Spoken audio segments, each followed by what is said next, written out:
नमस्कार, स्वागत है आपका हमारे इस YouTube चैनल पर। मैं उमंग श्रीवास्तव आपका हार्दिक अभिनंदन करता हूं।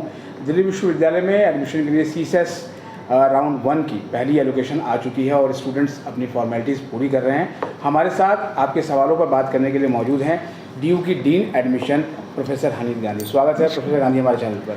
थैंक यू मुनमुन जी। नमस्कार सभी को। नमस्कार मैडम, एक झटके में एक साथ जो है वो 82,000 से अधिक सीटें जो है वो अलॉट कर देना, कैसे हुई तैयारी और किस तरीके से ये सिस्टम आपने अपनाया कि एक झटके में इतनी सीटें अलॉट कर दी जाएं और कितना ट्रांसपेरेंट रहा ये सिस्टम? मुनमुन जी, पहले तो धन्यवाद कि आप इस चैनल के थ्रू हमारी इन्फॉर्मेशन देते रहते हैं बच्चों को। देखिए, जैसा कि आप कह रहे हैं कि ट्रांसपेरेंसी से तो हमें मेंटेन करनी ही पड़ती है। हमें प्रिपरेशन तो थी ही, हमें मालूम ही था कि CUET हो चुका है, उसमें 14 लाख बच्चे बैठे थे, उनमें से कई बच्चों ने दिल्ली यूनिवर्सिटी को चुना भी था। सो हमें अंदाज़ा तो था ही कि इतना बच्चा आएगा हमारे पास। तकरीबन 2.5 लाख बच्चों ने हमारे पास रजिस्ट्रेशन भी किया। तो जैसे जैसे हमें पता चलता जा रहा था, हमारी तैयारी थी ही। पिछले साल भी बहुत अच्छे से होते, लेकिन जो भी हमारा अपना फीडबैक था, जो था हमें लगा कि इस पर और इम्प्रूव करना है, वो भी हम बैक एंड टीम पे करते ही जा रहे थे। तो our data was ready, things were ready, we were on place. हमारा सारे टेस्ट रन्स हो चुके थे, तो हमने बस अपना एल्गोरिथम चलाया और 85,000 सीट्स को हमने एलोकेट कर दिया।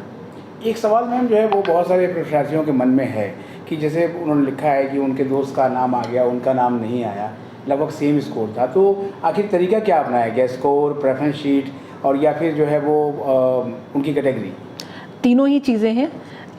देखिए, सबसे पहले तो बच्चों को ये मालूम होना चाहिए कि हर प्रोग्राम की एलिजिबिलिटी अलग थी। तो ज़रूरी नहीं है कि आपने, अगर हो सकता है आपका स्कोर PCM और इंग्लिश के आधार पर बन रहा हो, किसी और का स्कोर हो सकता है फिज़िक्स, केमिस्ट्री और हिस्ट्री और इंग्लिश के आधार पर बन रहा हो। तो 4 सब्जेक्ट्स आपके जो थे और आपके जो दोस्त के थे पहले, तो वो अलग हो सकते हैं, तो मेरिट अलग हो गई।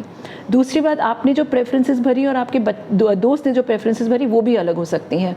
प्रेफरेंसेस भी हम प्रोग्राम और कॉलेज दोनों को मिला के एक यूनिक एंटिटी मानते हैं, तो आपकी प्रेफरेंस शीट और उनकी प्रेफरेंस शीट अलग हो सकती है। तीसरा, ऑफ कोर्स, जैसे आपने बोला कि आपकी कैटेगरी अलग हो सकती है। तो इस पूरे को हम कॉम्प्लेक्सिटी को हम देखकर कि आपकी प्रेफरेंसेस क्या थी, आपका इस बार तो ये एक और दिलचस्प बात हुई जो पिछले साल हमें इतनी ज़रूरत नहीं पड़ी थी, वो ये थी कि इस बार तो हमें टाई ब्रेकिंग रूल्स भी लगाने पड़े। कहीं जगह पर हमें लगा कि एक ही स्कोर पर बेस्ट स्कोर बच्चों का सेम है, तो हमने जो टाई ब्रेकिंग रूल्स पिछले साल डिक्लेयर तो किए थे, लेकिन पिछले साल हमें ज़रूरत नहीं पड़ी थी। इस बार बच्चों के स्कोर इतने अच्छे थे और इतने क्लोज थे कि हमें उन टाई ब्रेकिंग रूल्स का भी यूज़ करके, 12th के मार्क्स को भी यूज़ करके उनकी टाई ब्रेकिंग करनी पड़ी।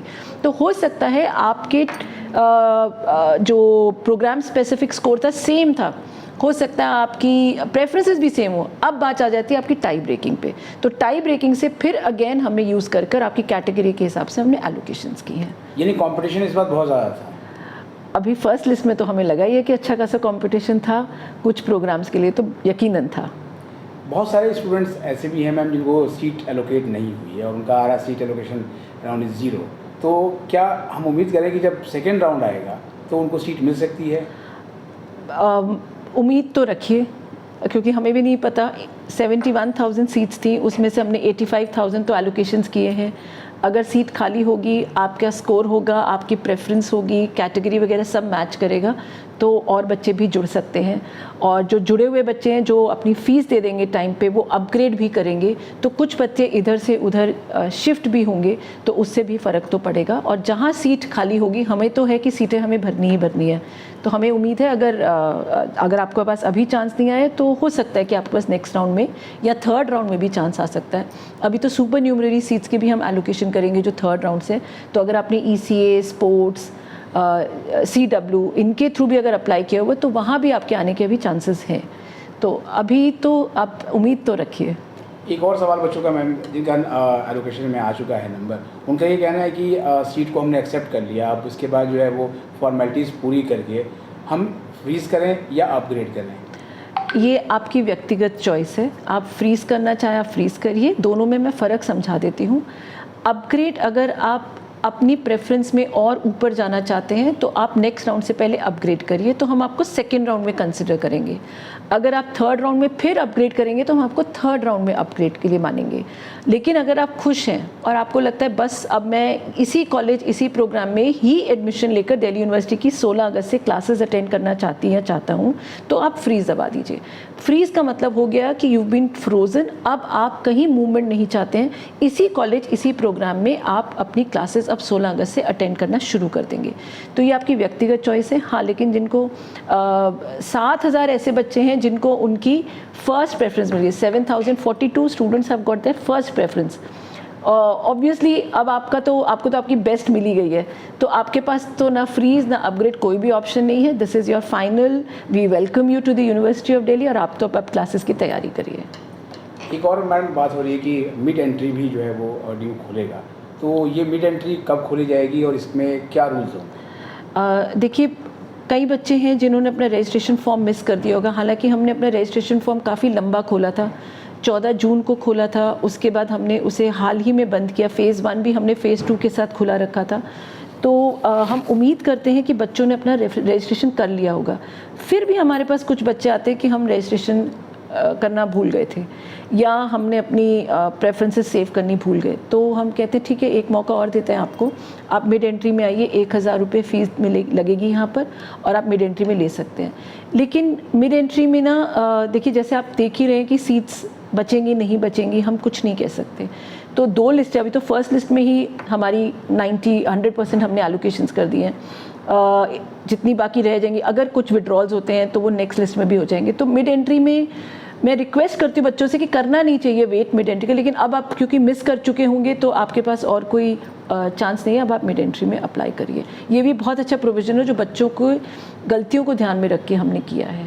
एक और बहुत महत्वपूर्ण सवाल है मैम, जिन्होंने ECA और स्पोर्ट्स कोटा से अप्लाई किया हुआ है और उनका इसी फर्स्ट एलोकेशन में उनका नंबर आ गया है, और तो क्या उनको यहाँ सीट एक्सेप्ट करनी होगी या वो ECA के रिजल्ट का वेट करेंगे? आप बधाई हो पहले तो आपको, अगर आपको इस राउंड में भी मिल गई है, फर्स्ट राउंड में भी, अब आप इसे तो एक्सेप्ट करिए। और जब आपके पास उसका भी विकल्प, अगर ये भी नहीं मालूम कि आपके पास वो सीट मिलेगी भी कि नहीं मिलेगी, तो अभी जो आ रहा है उसको लीजिए। सुपर न्यूमररी कैटेगरी में अगर आपके पास सीट एलोकेट होती है तब आपके पास चॉइस होगी, चाहे आप इसको लेकर जो अभी आपके पास अलॉट है और इसकी अपग्रेड को एक्सेप्ट करें, या तो वो जो आपके पास ECA या स्पोर्ट्स के माध्यम से आएगी। लेकिन तब ध्यान से अपना चॉइस करिएगा, जो आप तब सिलेक्ट कर लेंगे वो फिर आपकी फ़ाइनल हो जाएगी, तो उसमें फिर आपके पास अपग्रेड का ऑप्शन भी नहीं रहेगा। तो ये केयरफुली तब आप एक डिसीजन ले लीजिएगा, जहाँ आपको बेटर मिल रही होगी वहाँ ले लीजिएगा। एक सवाल मैम सबसे ज़्यादा ये है कि जब CSS पोर्टल पे फाइनल रजिस्ट्रेशन डाटा आया था तो वो 2,45,000 के आसपास का था और 2,02,000 प्लस ही एलिजिबल पाए गए, तो इतने बड़ी संख्या में नंबर्स मैम जो है क्या किन कारणों से वो एलिजिबल हुए हैं? ये कई कारण हो सकते हैं। कुछ तो ये था कि जो हमारे एक पिछले साल से ही हमने रूल बनाया हुआ है सब्जेक्ट मैपिंग का, तो कई बच्चे थे जो सब्जेक्ट मैपिंग जिन्होंने ठीक से नहीं की थी, या उन्होंने वो पेपर नहीं दिए जो हमें CUET में चाहिए था, चांस मिस हो गया था, इसलिए वो इनएलिजिबल हैं, इसीलिए वो उनका वो इनएलिजिबल पाए गए। मैम एक सवाल और भी है कि जैसे बच्चे ने EWS कोटा के ज़रिए अप्लाई किया उसमें, और लेकिन उसका नाम जनरल कैटेगरी में आया है। हाँ, ये तो बिल्कुल हो सकता है। देखिए, UR की जो कैटेगरी है उसमें हम सभी कैटेगरी के स्टूडेंट्स को लेते हैं आपकी मेरिट के आधार पर, चाहे आप किसी भी सोशल कैटेगरी के हों, SC ST OBC या EWS। तो आपकी मेरिट अगर अच्छी थी और वहाँ पर अनरिजर्व में अगर आप आते हैं तो हम आपको वहाँ शिफ्ट कर देते हैं। एक आज का आखिरी सवाल मैम कि एडमिशन एस्पिरेंट्स को क्या सलाह देंगी जो अभी इन दिनों फॉर्मेलिटीज़ पूरी कर रहे हैं? जो अभी फॉर्मेलिटीज़ पूरी कर रहे हैं, अगर आपके पास सीट आ गई है, उस सीट को एक्सेप्ट करिए, थोड़ा इंतज़ार करिए, कॉलेज आपकी एप्लीकेशन को अप्रूव करेंगे, जब अप्रूव करेंगे तब आप फ़ीस दीजिए। टाइम का ध्यान रखिए, जब भी आपको फ़ीस देनी है तो वो with in the stipulated time हो, उस डेडलाइन को मिस मत करिएगा।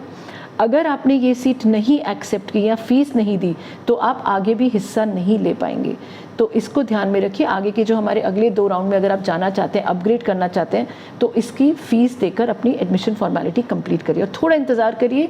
नंबर बड़ा है, हर एप्लीकेशन को प्रोसेस किया जा रहा है। अगर कॉलेज को आपसे कुछ बातचीत करनी होगी, अगर आपसे कुछ क्वेरी होगी, तो रिस्पॉन्ड टू क्वेरी वाले टैब को भी देखते रहिए अपने डैशबोर्ड पे, और जो कॉलेज को दस्तावेज़ चाहिए वो उनको तुरंत प्रोवाइड करवाइए। and good luck, and I think if you're all in, so you are ready to join the college from 16th of August, and we welcome you all. Thank you very much ma'am, हमें समय देने के लिए। Thank you.